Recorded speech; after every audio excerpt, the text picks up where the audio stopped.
Now, where Mayor Geordin Hill-Lewis has tabled a massive 70 billion rand draft budget for the 2023-24 financial year. An 11 billion rand slice of this is earmarked for infrastructure investment. Called the Building Hope budget, the money will be spent on economic growth, ending power cuts, addressing water and sanitation problems, and making Cape Town safer. Ayesha Ismail reports. 2.3 billion rand has been budgeted to end load shedding. The aim, protection from Eskom's 4 stages within 3 years. There's also a 50% rates relief increase for all properties under 5 million rand. And free basic services for those in need.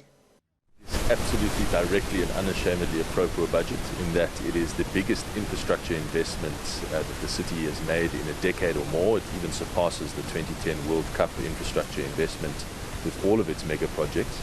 And the overwhelming majority of that investment is going directly into poor communities where better services are needed, better sewage networks, better roads are needed. They are the biggest beneficiaries. Hill-Lewis assures residents of Cape Town that every cent will be well spent and accounted for. From the 1st of July this year, we are planning and budgeting to build 30 million rands worth of new infrastructure every single day of the year, including weekends, in Cape Town. The mayor says while everybody will be affected by Eskom's 18% increase across the country, the poor in the city will be thrown a lifeline. But opposition parties were not as enthusiastic about this budget as the mayor. It's a budget that's designed to sustain big white business for 5 more years. That's what it is. There's no talk of social development in there. There's a whole lot of talk about safety and security. There's a whole lot of talk about taking over the job of SAPS, but we are unable to investigate the fraud and corruption within our own units. It's madness. It doesn't make any sense to us as opposition.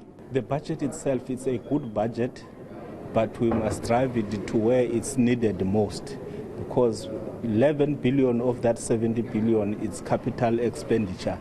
Now we want to focus more on the area of energy, human settlement, urban mobility, urban waste management, and water and sanitation. The major issue to me was the expenditure on the crime scenario, over 5 billion.